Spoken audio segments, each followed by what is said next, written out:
Jadi bayangkan seluruh infrastruktur tersedia, tetapi Indramayu itu cuma lulus SD. Bagaimana mungkin kita mau merdeka belajar kalau kita tidak mampu untuk menyapa anak-anak di 3 jam dari Jakarta untuk punya impian menjadi astronot, menjadi mathematician, menjadi chemist, menjadi apoteker yang hebat. Saya coba lihat segi yang lain gitu ya, bahwa kekacauan ini terjadi karena ambisi terlalu banyak yang hendak dimasukkan pada anak didik itu. Jadi sama seperti kalau Anda belajar tentang pitbull, anjing pitbull itu yang galak sekali itu anjing pitbull yang hasil silang cross fertilasi itu, bulldog dan beberapa anjing lain, sehingga di otaknya itu penuh dengan keutamaan itu, keberanian, kesetiaan, rahangnya kuat sekali itu.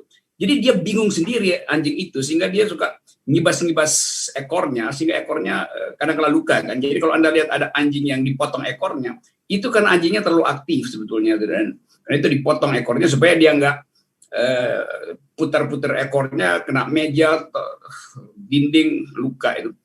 Nah begitu juga ambisi pendidikan kita itu, mau memasukkan semua hal. Akibatnya kacau di kepala itu. Nah kekacauan pertama ada pada menteri. Karena ini menteri yang diguyur dengan berapa? 400 triliun APBN. Artinya dia mesti produksi sesuatu. Maka setiap hari dia cari ide itu. Lalu birokratnya juga kasih ide, macam-macam ide. Kayak anjing pitbull mau diisi dengan berbagai macam varian ke dalam otaknya itu. Jadi dia nggak mampu kapasitas itu. Anda bayangkan uang sebanyak itu harus menghasilkan sesuatu. Akibatnya apa? Ya asal aja, yang penting terlihat bahwa ada efek dari dana APBN. Jadi ini problem, uang banyak, ide kosong, akibatnya compang-camping programnya. Lain kalau uangnya sedikit, dia akan efisien itu. Ini dia pikir, ya udah uangnya segitu banyak, saya bikin apa aja tuh bisa direvisi, diputar-putar tuh. Akibatnya setiap kebijakan itu berujung pada minta maaf itu. Maaf saya salah, saya revisi segala macam. Jadi terlihat bahwa bidang pendidikan ini adalah wilayah yang paling berbahaya kalau dipimpin oleh orang yang idenya terbatas itu. Saya kira betul bahwa ada yang benar-benar melekat di dalam pikiran menteri, yaitu keinginan untuk mengaktifkan yang disebut sebagai belajar bebas atau bebas belajar itu. Merdeka belajar, bebas belajar ya. Merdeka belajar gitu. Jadi coba saya perhatikan ya, kata merdeka belajar. Kalau merdeka belajar, artinya tujuan pendidikan adalah menghasilkan manusia merdeka itu. Dan itu yang nggak terjadi karena negara terus-menerus mensponsori otak anak-anak, nggak diberi kebebasan anak itu untuk memilih jalan pikirannya sendiri. Gimana merdekanya? Jadi secara konseptual itu udah kacau. Nanti ada variabel agama dimasukkan ke situ, lalu bertengkar gitu. Dan dia nggak bisa putar misalnya argumentasi untuk mengatakan, iya agama juga penting. Penting sebagai objek studi. Kan itu juga bisa dilakukan kan, karena persaingan kita dengan teknologi selalu dikendalikan dengan semacam rem agama. Mestinya nggak ada soal dimajukan di situ, tapi dalam bentuk dialektika itu, bukan doktrin. Doktrin itu ada di rumah, doktrin itu bisa di pesantren, bisa di lembaga agama tuh. Jadi kelihatannya Pak Nadiem ini nggak punya konsep otentik dari dia sendiri gitu. Karena apa? Karena tadi berbagai macam ambisi dimasukkan ke dalam otak menteri itu, dan akhirnya dia gagal beroperasi sistem itu kan. Nah kita ada sekarang di dalam satu keadaan di mana kita mau membaca sebetulnya arahnya kemana. Jadi buat apa? Itu kayak orang naik gunung Salak. Kalau saya lagi naik gunung Salak itu di Bogor itu gunung yang pendek tapi jalannya macam-macam, bisa ke kiri bisa ke kanan, bisa udah 1 jam masih muter-muter di situ juga karena nggak ada kemampuan untuk lihat dari atas gitu. kita terjebak di dalam apa yang dibikin oleh Daedalus itu, labirin gitu. Jadi kelihatan betul bahwa bagian pendidikan ini dimanjakan oleh uang, tapi tanpa ide. Menteri tidak punya ide, cuman coba dalam upaya bahwa ada aktivitas. Memang aktivitas itu orang bisa bergerak-gerak. Kayak anjing pitbull itu dia gerak-gerak aja terus setiap hari itu. Tapi nggak melakukan sesuatu yang konsepsional. Jadi sekali lagi, saya dari kurikulum 2013 saya pelajari itu. Dulu di departemen saya, di departemen filsafat, itu bikin studi dan debat habis-habisan soal motif ideologis dari kurikulum 2013. Tapi kita debat. Jadi perbandingan dengan cara orang Prancis melihat fungsi pendidikan, laicite, cara orang Amerika mengaktifkan kebebasan sebagai dasar dari edukasi. Di kita nggak ada panduan tentang itu. Karena nggak dibuka percakapan publik. Yang ada adalah diam-diam, tiba-tiba anggaran udah turun. Dan itu yang membatalkan seluruh harapan kita untuk, sebut aja, menaikkan satu oktav skala PISA kita itu. Di bidang narasi, logika, matematika tuh. Jadi pemburukan itu sebetulnya dimulai tadi dari anggaran yang besar, idenya yang kecil. Maka pemborosan lalu terjadi compang-camping tuh. Itu satu soal. Yang kedua tadi, betul Mardani bahwa role modelnya nggak ada. Presiden sendiri bilang bahwa nggak perlu sekolah tinggi-tinggi, toh dia bisa jadi presiden. Orang tetap ingat itu. Presiden nggak, bayangkan misalnya kalau presiden di era pandemi ini misalnya, ambil satu kesempatan untuk mengaktifkan belajar online itu dengan satu kasus yang agak rumit. Lalu dia minta semua orang untuk membaca itu. Sejarah misalnya.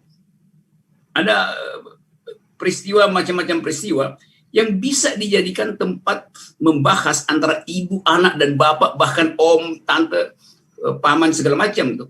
Kalau presiden mampu untuk mengucapkan itu, berkali-kali saya kasih contoh. Coba presiden kasih teka-teki pada anak didik. Mengapa ikan nggak bisa manjat pohon? Itu menimbulkan inspirasi untuk berpikir logis tuh. Lalu timbul analisis ilmu kimia bahwa hukum kohesivitas itu tidak berlaku karena ikan nggak seperti kodok. Kodok punya selaput lendir yang bisa nempel. Kenapa cebong bisa naik pohon itu? Ikan nggak bisa itu. Jadi bukan menghafal nama-nama ikan, tapi memanfaatkan ikan itu sebagai contoh cara berpikir logis. Di dalam ikan ada sejarah ikan. Bagaimana ikan bertumbuh dari 300 juta tahun yang lalu dan masih ada yang bertahan di perairan Manado sana, ikan yang dianggap sudah punah. Jadi bapak ibunya juga ikut serta untuk mengolah pengetahuan itu, membantu anaknya. Jadi nggak bosan selama ini di dalam situasi pandemi. Nah, saya balik lagi pada soal peta jalan itu. Ini adalah peta buntu, jalan buntu. Karena arah yang harusnya diucapkan oleh Menteri Nadiem itu tergantung pada staf khususnya yang juga hanya ingin agar supaya anggaran cepat cair, supaya nggak ada sisa anggaran tuh. Kita lihat bagaimana guru-guru. Saya kasih contoh cepat-cepat ya. 3 jam dari Jakarta ada kabupaten namanya Indramayu. Hanya 3 jam dari Jakarta, ada jalan tol sekarang tuh. Indramayu itu rata-rata usia lulus sekolah itu 6,3 tahun. Hanya SD. Padahal itu 3 jam dari Jakarta. Apa yang kurang di Indramayu? Kurang protein. 130 panjang dari pantai Indramayu itu, sepanjang 130 itu ada sumber protein. Tapi mengapa otak anak-anak Indramayu itu tidak tumbuh padahal ada protein? Kurang apa? Kurang karbohidrat. Indramayu itu ladang cadangan beras kita tuh, penghasil beras. Tersedia karbohidrat. Kurang apa? Kurang oksigen. Di depan Indramayu itu ada Gunung Ciremai. Tingginya 3.200 meter. Kaya oksigen. Tabungan karbon kita tuh. Apalagi tidak ada pergaulan internasional. Di Indramayu itu ada bandara internasional di Majalengka. Bisa turis asing masuk di situ. Apalagi jalan tol tersedia tuh. Jadi bayangkan seluruh infrastruktur tersedia. Tetapi Indramayu itu cuman lulus SD. nggak ada yang SMP, rata-rata usia sekolahnya itu cuma 6,3 tahun. Jadi bagaimana mungkin kita mau merdeka belajar kalau kita tidak mampu untuk menyapa anak-anak di 3 jam dari Jakarta untuk punya impian menjadi astronot, menjadi mathematician, menjadi chemist, menjadi apoteker yang hebat. Jadi coba misalnya sebelum peta jalan itu dibuat, Saudara Nadiem itu bikin peta di Indramayu, lalu dia datang dengan Gojek di situ, dia sapa anak-anak itu dari satu gang ke gang lain, baru dia tahu kondisi itu adanya cuma 3 jam dari Jakarta. Jadi pemahaman tentang realitas tidak mampu dipetakan kalau sekedar hanya mengandalkan anggaran itu. Buat apa anggaran 20% dan kita tetap ada di bawah Vietnam gitu. Ini soal yang berkali-kali ingin diucapkan oleh kritisi dari DPR, PKS kasih kritik terus, Pak Darmaning Tias kasih kritik terus, komunitas guru kasih kritik terus. Tapi yang dia dengar adalah staf ahli di situ yang buta huruf terhadap arah bangsa. Kan orang kalau kelebihan duit dia tenang-tenang aja, kan apa aja bisa dia lakukan kok. Jadi sekali lagi kita ingin agar supaya logika, literasi, matematika itu built-in di kepala anak-anak kita. Kemampuan untuk berimajinasi itu. Dan itu mengandaikan seorang presiden mampu menghasilkan imajinasi. Bukan langsung bikin perpres dari, bayangkan misalnya, batu bara, barusan ada perpres tentang pertambangan batu bara. Dan presiden mencabut undang-undang sebelumnya, aturan sebelumnya, dan menganggap batu bara itu tidak merusak lingkungan. Bagaimana mungkin? Jadi kalau begitu anak-anak di tambang-tambang itu ya udah suruh aja sekolah di tengah asap batu bara tuh dengan konsekuensi setiap hari nyerap karbon dioksida. Jadi satu paket pikiran yang nggak ada tuh. Omnibus Law memerintahkan pemerintah untuk tambahkan anggaran 100 triliun buat pendidikan. Akibatnya tidak bergerak. Karena soalnya bukan jumlah anggaran, tapi jumlah IQ yang ada di kepala para pemimpin. Terima kasih.